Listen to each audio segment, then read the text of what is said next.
Yo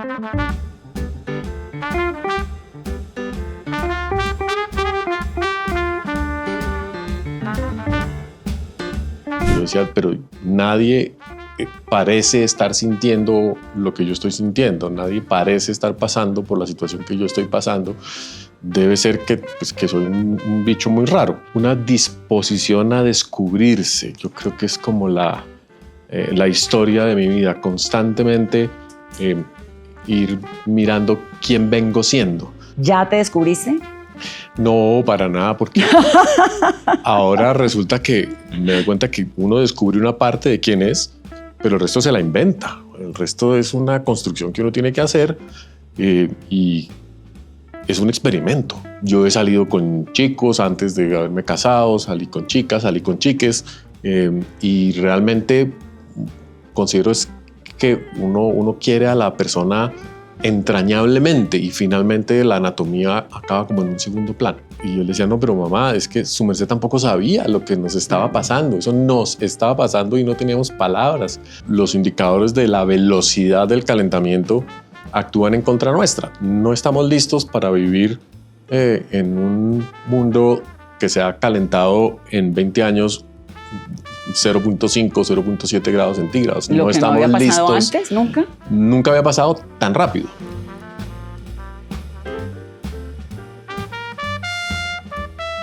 Esto es Geniales y Mayores que Yo, un espacio patrocinado por Colsubsidio, una empresa que reconoce e impulsa la fuerza transformadora de las mujeres. Episodio 39. Brigitte Baptiste. Brigitte Luis Guillermo Baptiste es una de las voces más provocadoras e influyentes del pensamiento ambiental en nuestro país, pero es además una de las personas con mayor autoridad para abordar las discusiones de género porque las vive en carne propia. Esta bióloga transgénero encontró una relación muy interesante entre la biodiversidad y la identidad que le ha permitido unir esa pasión por las ciencias naturales con la búsqueda propia de su lugar en el mundo como mujer. Brigitte fue durante 10 años directora del Instituto Alexander von Humboldt, ha tenido una larga y meritoria carrera académica y en la actualidad es rectora de la Universidad EAN. Pero, entre medias, vivió como un hombre durante 35 años. Se casó, se separó, se volvió a casar, formó un hogar, crió a 2 hijas y dio la batalla por vivir una vida plena, aunque poco convencional. En 2024, la BBC la seleccionó como una de las 100 mujeres que inspiran e influyen de manera positiva en el mundo. Les doy la bienvenida a esta conversación con la siempre fascinante Brigitte Baptiste.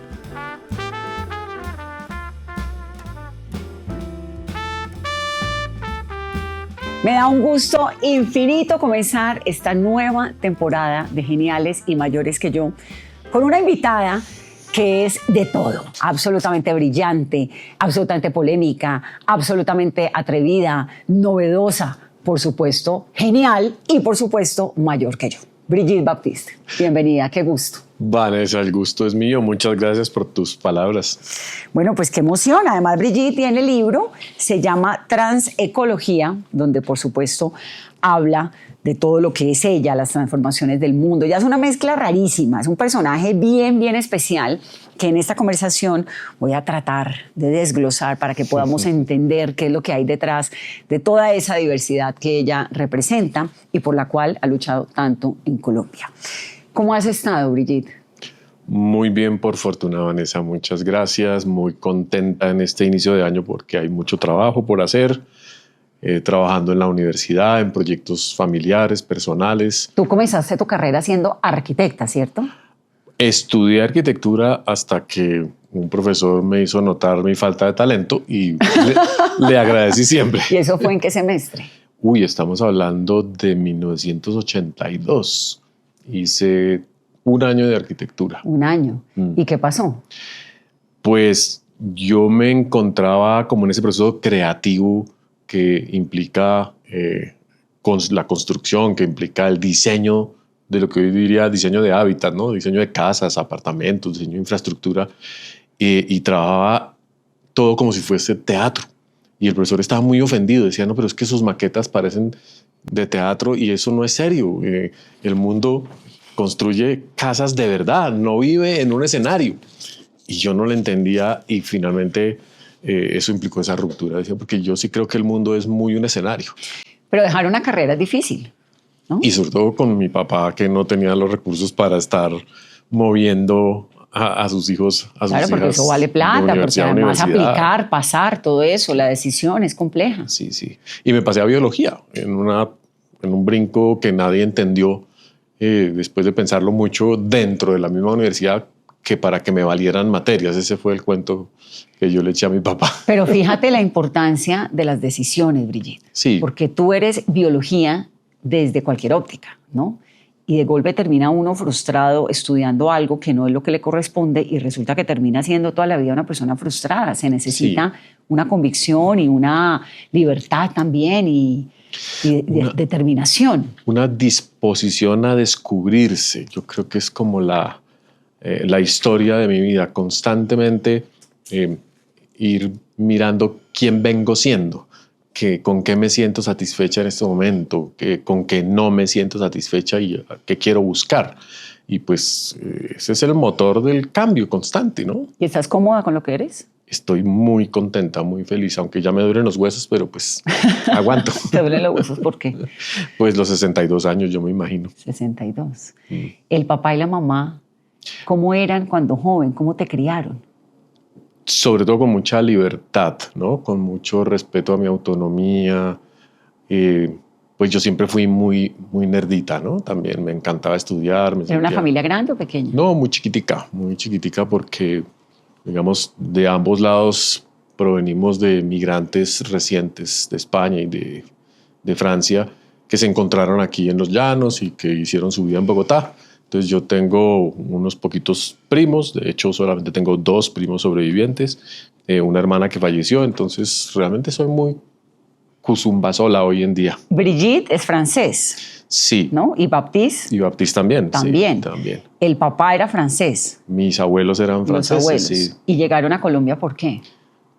Yo creo que buscando nuevas fronteras a finales del siglo XIX. ¿Antes de la primera? Antes de la primera, 1895, bajaron de los Alpes, se embarcaron en Marsella, llegaron a Venezuela, subieron por el Orinoco, llegaron a Orocué, a San Martín. Por los llanos. Por los llanos, en una época que había mucho comercio, por esa época que es uno de los sueños que siempre hemos tenido los colombianos y los venezolanos también, ¿no? Poder trabajar juntos en muchas cosas. Claro, y ahí llegan y acá construyen esa familia. Llegan a San Martín, se establecen, se casan con sanmartineras y luego con la abuela sí era colombiana. Sí, era colombiana y migran desplazados por la Guerra de los 1000 días, porque como eran franceses, como de tradición liberal, pues perdieron la guerra, aunque no tuvieron nada que ver con la guerra, pero pues llegaron a Bogotá a instalar un negocio de relojería y se quedaron aquí. Los otros abuelos eran catalanes y fueron desplazados de la guerra civil en el 39 y sí llegaron por Barranquilla, por el Magdalena. Por el Magdalena, subieron a Bogotá y acabaron trabajando en Florencia, en Caquetá. Entonces tengo como raíces orinocenses de los llanos amazónicas que yo creo que juegan mucho con lo que hoy en día hago, ¿no? Pues yo te quiero decir que me gusta esta frase con la que arrancas diciendo que te has pasado toda la vida descubriéndote, tratando de saber quién soy. ¿Ya te descubriste? No, para nada, porque ahora resulta que me doy cuenta que uno descubre una parte de quién es, pero el resto se la inventa. El resto es una construcción que uno tiene que hacer y es un experimento. Entonces uno prueba un poquito para adelante y dice, no, como que por aquí no es, va por allá, vuelve. Y se va dando cuenta si todavía se quiere tirar en paracaídas o si todavía quiere estudiar otra carrera o si se va a dedicar a la culinaria o en fin, la vida es un reto permanente. Es un reto permanente y es difícil. Sí, pero hay que ponerle siempre la mejor de las actitudes, la voluntad, porque es que es lo único que tenemos. Sí, yo pienso lo mismo. Es difícil, es hermosa, pero afortunadamente tiene uno este ímpetu, ¿no? Y esto, y la gente que lo quiere, y la determinación, y se requiere mucha valentía también para tomar decisiones. Sí, yo creo que sí, pero pues es que la vida está en nuestras manos. Sí. Y pero yo no soy creyente, entonces... ¿Tú crees que es esta fiesta y punto? Es esto lo que hay y punto. Y si hay más, pues bonus track, como dicen. Sí, y si hay más no me voy a acordar. No me voy a acordar, quién sabe, no sé nada. Esa es mi... Ahorita que hay veces trato como... Estoy teniendo una relación distinta con la espiritualidad que no tenía antes, ¿no? Entonces digo, bueno, que es que hay más vidas, que hay otros mundos paralelos, no sé qué. Y siempre digo, sí, pero es que igual uno no se acuerda. Entonces, ¿qué importa? Si lo conocí en otra vida o la conocí en otra vida y si todo eso es verdad, pues igual no me acuerdo. Entonces, me toca ahora, ya. Esta es la que hay, sí. Brigitte, tú hasta los 35 años fuiste Luis Guillermo Baptista, ¿cierto? ¿Y en qué momento, cómo fue ese proceso de ese cambio para llegar a ser Brigitte Baptiste? Pues finalmente siempre he sido yo, ¿no? Todo el resto es idioma, es estética, es anatomía. Es muy difícil siempre, digamos, presentar a quién vengo siendo yo. Pero bueno, digamos que en términos convencionales crecí como hombre hasta los 35, a pesar de saber que eso no era lo que yo quería, no era con lo que yo me sentía cómoda. A los 35 falleció mi hermana, tuve una crisis, digamos, emocional importante, de pareja. ¿Estabas casado, no? Estaba casada, sí, estaba casada. En esa época. En esa época. Primer matrimonio. Primer matrimonio. Y todo eso que se presentó hizo que se derrumbara como mi confianza en mí misma, que revisara además cómo me estaba presentando ante el mundo, porque pues finalmente era una fachada de algo que yo estaba ocultando de una manera muy violenta, ¿no? Y dije, no, yo me voy a enfermar, yo me voy a morir, claro. Y yo no voy a haber hecho nada como la persona que quiero ser. Entonces empecé a experimentar, claro, tarde para los parámetros de lo que significa ser una mujer de 35 años. Y por eso, pues, el engendro que salió es este. Que es maravilloso. Pero, Brigitte, hasta esos 35, ¿tú eras una persona gay? ¿O eras una pareja? ¿Eras cómo? Pues tenía un matrimonio con una bióloga muy, muy especial, muy querida. Y digamos, biológicamente hablando, pues yo he tenido también siempre como la convicción de que uno se enamora de una persona, que uno no tiene como una obligación o una determinación de género para estar con alguien. Entonces, yo he salido con chicos antes de haberme casado, salí con chicas, salí con chiques, y realmente considero es que uno quiere a la persona entrañablemente y finalmente la anatomía acaba como en un segundo plano. Uh-huh. Y en un momento dijiste, quiero tomar una decisión distinta. En un momento decidí que iba a manifestarme como Brigitte en femenino. ¿Y se lo dijiste a ella? Sí, claro. ¿Y cómo fue esa conversación? ¿Con mi primera esposa? Claro. Muy tranquila, porque digamos, ya nos habíamos dado cuenta que queríamos vidas distintas por muchos motivos. Entonces, ese no fue el factor que desencadenó la despedida. Ella me dijo, no, pues tú tienes que hacer tu vida, yo tengo que hacer la mía, yo tengo aspiraciones realmente muy distintas. Pues gracias, nos despedimos, lloramos y celebramos que habíamos encontrado un punto importante para decir adiós. Claro, pero ahí hay un montón de rompimientos, ¿no? Con uno mismo, con la pareja. El divorcio, de todas maneras, es un camello. Es triste, ¿no? De todas formas. Sí. ¿No? Te plantea muchos retos para entender lo que sucedió, por qué no funcionó. Bueno, uno también se obsesiona dándose palo. Uno es duro con uno. Sí, uno es muy, muy, muy dura con uno. Pero no, ya cada vez menos. Claro, pero porque ya pasaste una tormenta muy grande, pero además, si hoy en día, digamos, alguien quisiera tomar esa determinación que tú tomaste cuando tenías 35 años, hoy en día sería difícil, no me lo imagino en ese momento, porque de alguna u otra forma tú rompiste un montón de esquemas y le abriste camino a un montón de gente. Y nos has dado en este país a todos unas lecciones de igualdad, de respeto y de genialidad que son muy fuertes. Bueno, muchas gracias. La verdad es que no había referentes. Claro, yo creo que no eso había. fue lo que retrasó tanto tomar las riendas de mi propia vida. Que yo decía, pero nadie parece estar sintiendo lo que yo estoy sintiendo, nadie parece estar pasando por la situación que yo estoy pasando. Debe ser que soy un bicho muy raro.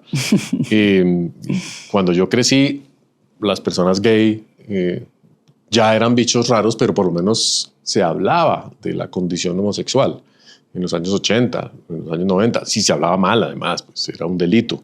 Pero de las personas transgénero, muy poquito. Salía Roberta Clos en la portada de Bea, o salían la tenista Chris Jorgensen en la portada del Espacio, realmente como bichos raros, claro, de la crónica amarilla del mundo. Sí, sin ningún tipo de consideración ni respeto. De resto se hablaba de las travestis, de las trabajadoras sexuales gay que estaban en la calle, pero la connotación del transgenerismo no estaba presente. Y era muy negativa lo poco que había. Sí, realmente.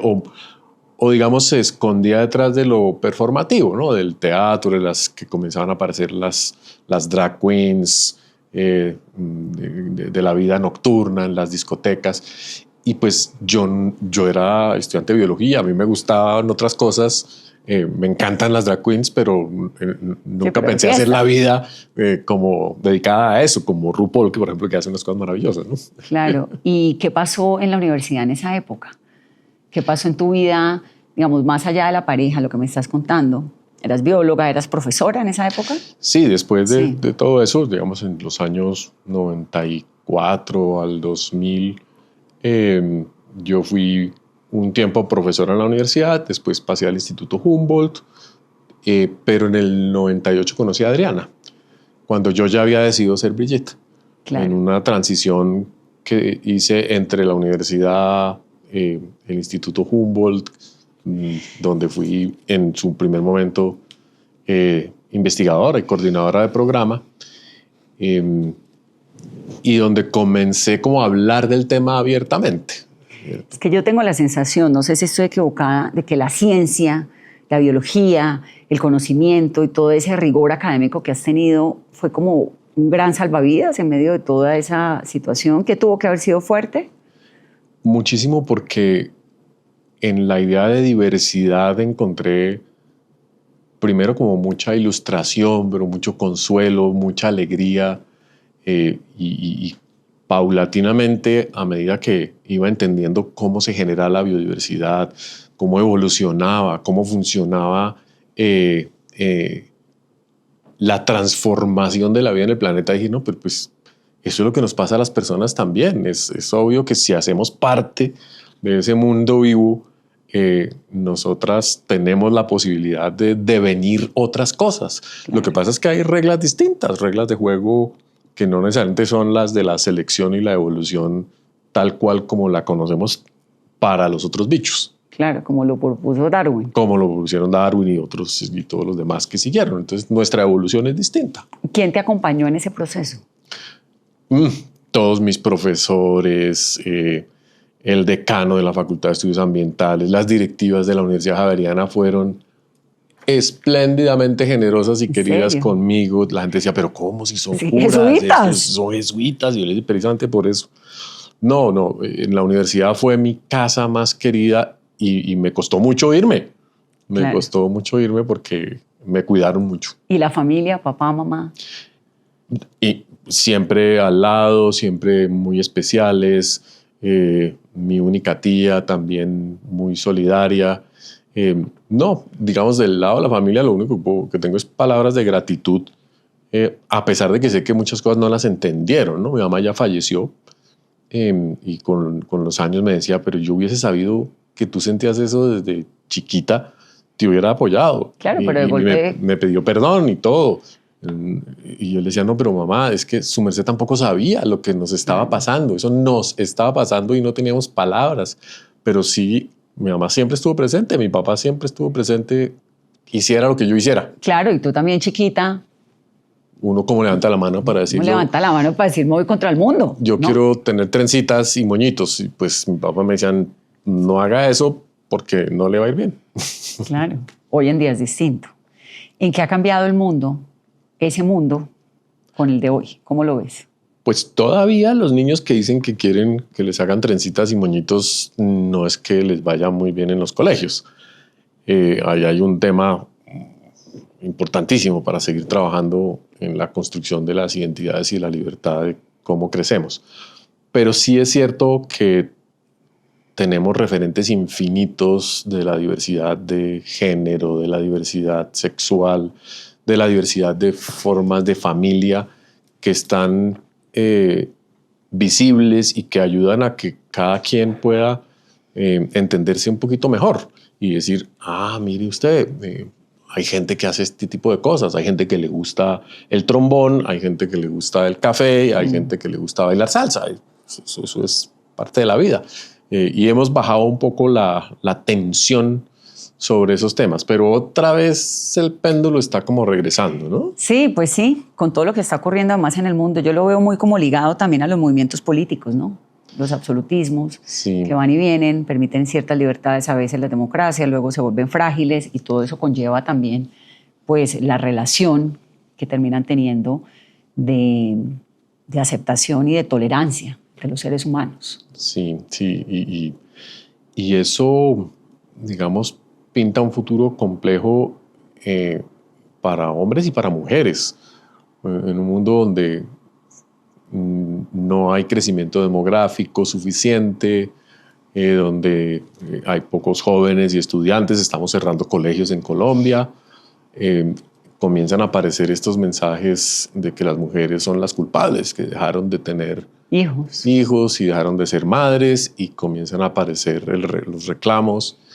Y yo leía, por ejemplo, cómo existe el riesgo incluso de que en un futuro cercano muchos países comiencen a restringir el acceso a los anticonceptivos de nuevo.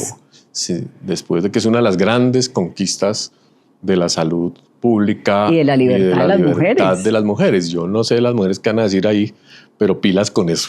No, es que creo además que con la píldora anticonceptiva las mujeres comenzamos a conocer la sexualidad. Es la gran revolución de la historia y de la biología humana, definitivamente. Sí, porque antes era para reproducirnos. A partir de ahí comenzamos a entender con mucho tiempo después, ¿no? Sí. Que la vida sexual es para gozarla también. Totalmente, para disfrutarla. totalmente. Cuando miras, la bióloga Brigitte Baptiste, cuando mira la biodiversidad del planeta, ¿qué te preocupa? Que la estamos acabando. ¿La estamos acabando realmente? Sí, realmente sí. Las cifras de reemplazo de fauna y flora silvestre por seres humanos y sobre todo sus animales de consumo, vacas, cerdos, pollos, los cultivos para sostenerlos, han reemplazado casi el 80% de lo que llamamos biomasa ¿En el mundo? silvestre en el mundo. Wow. Es decir, uno todavía ve bichos y uno dice, no, pero pues ahí están todavía los animalitos silvestres y todo. Es decir, sí, pero claramente el mundo está dominado en este momento por lo humano. Y bueno, nos fue bien, nos está yendo bien, pero cada vez más entendemos que eso tiene una cuenta por pagar detrás, porque es el resto de la biodiversidad la que mantiene el mundo funcionando, la que produce lo que llamamos servicios ecosistémicos, la que ayuda a que el agua fluya de manera regular, limpia, la que ayuda a que el nitrógeno, el fósforo también funcionen en los cultivos y se produzca comida. En fin, pues el mundo depende de los demás seres vivos. ¿Pero eso hace que la permanencia del ser humano sobre el planeta esté en riesgo o que la existencia del planeta esté en riesgo? Lo primero, indudablemente los que corremos más riesgos somos nosotros. Yo creo que la especie más vulnerable y más amenazada somos los seres humanos. ¿Sí? ¿Por qué? Porque en la medida en que todas estas cadenas ecológicas vayan deteriorándose, vamos a tener que enfrentar más riesgos biológicos, vamos a tener más problemas, sobre todo de salud y epidemiológicos. Hongos, bacterias, virus que van a dispersarse muy rápido, facilitados por el cambio climático. y porque los humanos somos, digamos, una presa exquisita. Cuando hay mucho de algo, siempre aparece alguien que lo controla. Claro. Y Somos así, una presa exquisita ¿para quién? para los bichos, para los microorganismos, los parásitos, para todas Para lo estas que nos enfermedades que nos enferman. Exacto. Somos pues lo que pasó con el COVID. Claro. ¿Qué pasó con el COVID? Eso puede pasar y además puede pasar con nuestros cerdos, nuestras vacas, nuestras gallinas, porque el mundo depende de esa producción animal masiva. A mí me llama un montón la atención, por ejemplo, cuando uno va a un sitio como Bojayá, que tuvo semejante nivel de tragedia, ¿no? Yo no voy hace muchos años, pero la última vez que fui, Bojayá es un sitio verde, bueno, Armero. Armero es impresionantemente verde, lleno de animales, lleno de bichos, lleno de plantas. Es como que la naturaleza realmente se impone. Allá usted se verá si sobrevive o no. Y vivo como teniendo esa sensación. Por eso te lo preguntaba, que el planeta sigue. Seguramente se reconstruirá de alguna otra manera. Pero lo del ser humano, así como lo vivimos, con los niveles de consumo que tenemos, con esta falta de conciencia frente al medio ambiente, ¿somos sostenibles? En este momento, creo que no. Estamos al filo de la navaja, dirían las comunidades científicas más, digamos, como más equilibradas. Yo trato siempre de estar un poco en el centro, reconocer riesgos y oportunidades y mandar un mensaje, digamos, esperanzador en el sentido de que, como sabemos lo que nos está pasando, podemos actuar. Irreversible. Exacto, irreversible, podemos tomar medidas y nos ayuda esta capacidad de reverdecer que tiene el mundo continuamente, esa resiliencia, le decimos. El mundo se recupera. Chernobyl es un ejemplo increíble. Increíble. Uno lee los textos sobre qué está pasando en Chernobyl con ese retorno de la fauna y de la flora silvestres que nunca imaginamos. Aunque sabemos que hay una cantidad de enfermedades, hay una cantidad de problemas genéticos que están en efervescencia. Pero finalmente, con 1 milloncito de años, eso se arregla. Claro. La fauna y la flora tienen 1 milloncito de años. Los seres humanos no sabemos qué vamos a hacer en 100. Sí, eso es impresionante. La inteligencia artificial, ¿qué estudio, qué análisis has hecho de ese desarrollo? Que no sé si es... Yo le tengo pánico un poco, lo entiendo como uno de los grandes cambios de la humanidad, sin duda. Pero ¿qué análisis has hecho tú? Yo creo que la necesitamos si queremos salvarnos a nosotros mismos. Cuando en la universidad mis directivas me preguntan que cómo veo yo a los humanos del futuro, digamos, o a nuestros estudiantes en el futuro, que si los veo bien, y yo les digo, claro, yo veo gente dentro de 100 años, pero muy distinta. Me dicen, bueno, pero siempre hemos sido distintos. ¿Pero distinto en qué sentido? Distinto en el sentido que vamos a ser muy extraños. Realmente yo uso mucho la palabra cyborg para hablar del tema porque sí creo que van a ser los dispositivos digitales los que nos van a dar la posibilidad de extender nuestra vida en un mundo tan caótico como el que creemos que viene durante este siglo en términos ambientales. Entonces, sí, un poco como Matrix, un poco como ciencia ficción. Pero mundo caótico ¿es qué? Mundo caótico es que pues lo que vemos en el Sinú en estos días se va a repetir inundaciones cada 3 años y luego viene la sequía. Ya anunciaron el Niño para el próximo año. Sí. Vamos a tener un descenso de lluvias increíble justo cuando tenemos un exceso en este momento. Entonces no sabemos dónde guardar el agua, no sabemos qué va a pasar con las vacas, si las dejamos entre el agua las sacamos, o las sacamos. Una cantidad de retos como para volver a habitar el mundo que finalmente vamos a tener que resolver es con tecnología, con capacidad adaptativa, pero vamos a necesitar mucha inteligencia para mirar esa incertidumbre que se nos viene. Ese mundo caótico que se nos viene, que de alguna forma estamos comenzando a ver, ¿es consecuencia de qué? Fundamentalmente de la emisión de gases de efecto invernadero, ¿sí? del CO2 adicional que la civilización industrial ha inyectado en la atmósfera, es decir, el cambio climático, el calentamiento global. Hay personas que dicen, no, pero eso no es cierto, eso es un invento ideológico para limitar el crecimiento económico. pero no lo es. La evidencia por todas partes muestra que el mundo sí se está calentando. Digamos, uno podría decir, no importa si lo causamos nosotros o no. Pero está pasando. Pero está pasando y el efecto va a ser muy, muy drástico, porque está pasando muy rápido. Pero fíjate que el planeta también ha tenido esos periodos de glaciaciones, desglaciaciones, que se congelaba el estrecho de Bering, que no sé qué, a lo largo de millones de años. No puede ser, y tratando como de pensar que de golpe alguno de estos antinegacionistas tenga razón, no puede ser que estamos de golpe en un ciclo que es parte de la formación o del desarrollo del planeta. Pues en aras de la discusión, digamos que sí. Sí.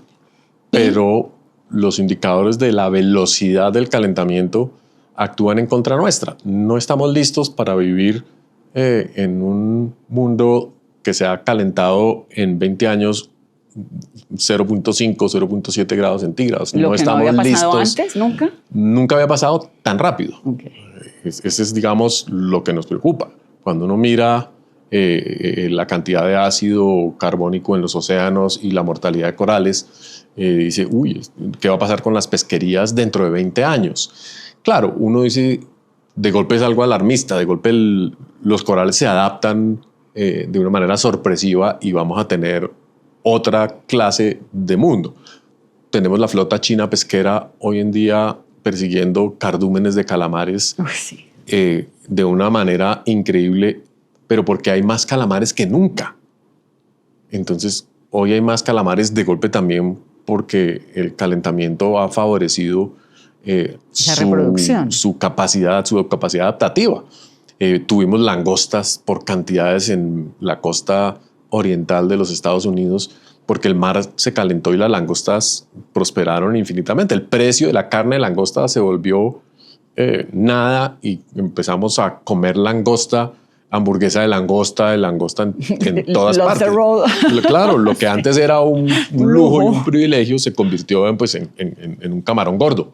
Y pues qué bien que pasen esas cosas, pero qué tal que no sean favorables para los seres humanos en algún momento, porque habrá muchos casos en ese sentido y que no sean justas, porque al que tenía un recurso le cambió la vida y ya no tiene ese recurso a su acceso. Sí, es demasiada información y demasiados cambios al mismo tiempo, ¿no? Por eso la inteligencia artificial, para poder hacerle seguimiento a eso en tiempo real y tener redes de satélites, redes de cómputo, decir, mire lo que está pasando, en Bering, mire lo que está pasando en los Altos Andes, mire lo que está pasando en Australia, en Providencia.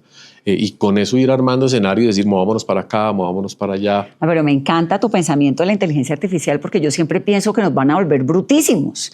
Pues más de lo que ya éramos, es como... No, porque hemos usado el cerebro mucho. Es que lo de la inteligencia artificial, y yo tengo esta discusión, creo que a diario, no, pero ¿para qué quiero que me faciliten la vida? Yo no quiero preguntar 3 cosas y que me llegue todo lo que me demoraría más en hacer. Pues porque a mí sí me gusta leer, explorar, volver, investigar, como más, ¿no? Como más despacio todo. Y ese algoritmo es infrenable, incontrolable. Sobre todo en temas que requieren creatividad genuina. Ahí hay una diferencia que todavía sigue siendo muy relevante, porque la inteligencia artificial finalmente es un aparato entrenado con acceso a millones de datos producidos por nosotros. Claro. Entonces, no es que la inteligencia artificial esté creando, aunque la discusión está ya sobre la mesa. Pero en 5 años, 10 años, 20 años, que la inteligencia artificial tenga la misma o más capacidad de relacionamiento que nosotros mismos, que nuestro cerebro, ¿qué va a pasar? Ese momento que llamamos la singularidad, que está a la vuelta de la esquina, ¿qué implica? ¿Que vamos a acabar enchufados a la Matrix o que vamos a tener la renta universal que dice Elon Musk porque los robots van a hacer todo lo que nosotros queremos y vamos a poder dedicarnos a la poesía, al teatro, a la pintura o a pensar en los ángeles y el universo celestial? En estos días me llegó un video de Elon Musk, pues hay demasiada información y demasiada basura también en todo lado, donde dice que así se plantea el mundo del futuro, ¿no? Entonces lo pone en un país por allá, en un planeta cualquiera, un montón de gente sentada, conectada, haciendo nada, solo con unas gafas y viviendo a punta de las gafas. ¿Tú te imaginas el futuro así de dramático y de apocalíptico? No, yo no. ¿O tú crees en la inteligencia humana?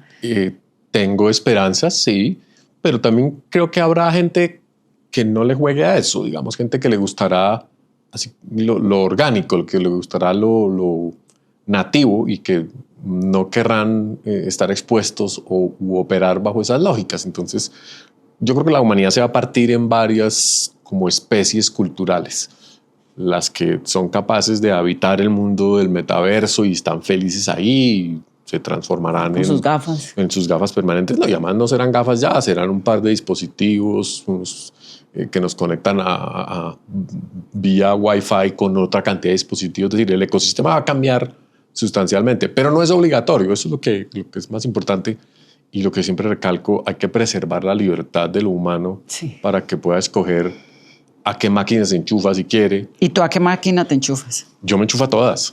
No, yo sí, la primera en saltar a la piscina del metaverso. ¿Cómo te imaginas, Brigitte, en 10, 20 años, viejita?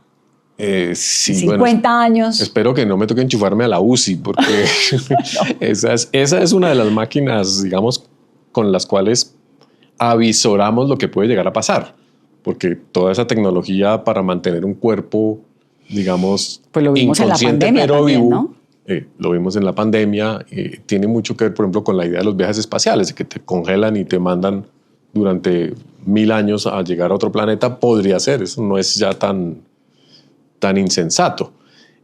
Pero uno quiere guardar conciencia, ¿no? Uno quiere, así le duelan los huesos, estar más o menos despierta. Sí. Yo me imagino que uno va a entrar y salir con mayor frecuencia de la nube, digamos, de lo que hoy día llamamos la nube, que es el metaverso, o de muchos metaversos. Habrá muchos ecosistemas digitales en los cuales uno pueda manifestarse y desarrollar algún tipo de actividad o de relacionamiento, porque el cosmos es infinito. Y además, insisto en la palabra de que no estamos descubriéndolo, lo estamos inventando. No somos sujetos pasivos de la innovación.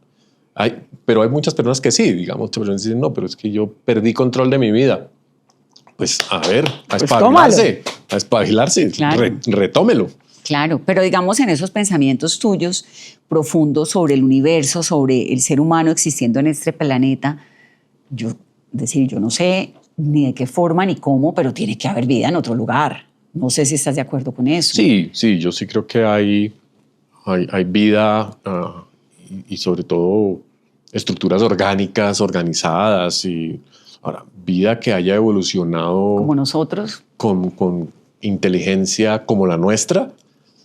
Podemos ser una anomalía muy particular, ¿no? Podemos ser una anomalía, pero chévere vivir para verlo. Con conciencia. Es que a mí lo de la conciencia y la libertad me parecen unas combinaciones que hacen de eso la genialidad del ser humano, ¿no? Sí, yo creo que es lo que nos hace gozar existir. Volvemos a lo que veníamos hablando al principio. Sí.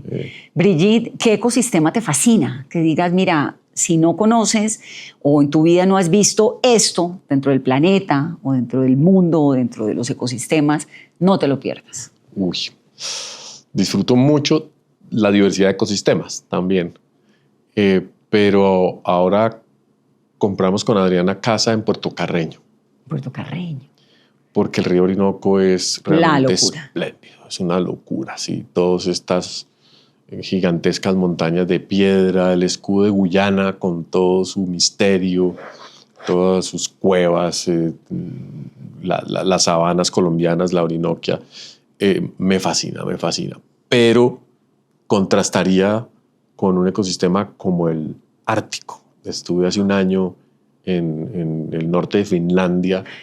¿En la aurora boreal? En la aurora boreal. Bueno, yo vi eso hace un mes. Yo no podía creer. Es alucinante. Dije, ¿esto qué es? ¿Sabes? Me cambió muchísimo como la percepción del planeta, porque eso es ver una estela de energía que es innegable. Me pareció una locura en el Círculo Polar Ártico. Lo acabo de ver en Suecia también. Qué bueno. ¡Qué impresión! Sí. Impresionante. Y que la gente también haya sido capaz de construir una sociedad y una cultura llena de sentido, donde se la gozan. En semejante frío. En semejante frío, pero es precioso además, es precioso. Sí, es la locura. Ese Círculo Polar Ártico para arriba, Finlandia, Dinamarca, Suecia.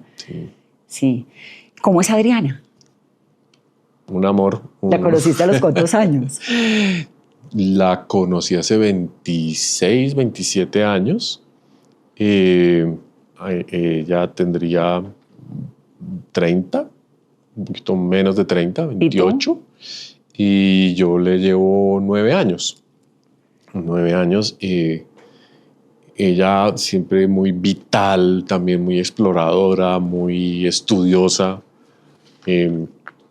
Está estudiando ahora otra vez, está haciendo su maestría en periodismo científico. Wow.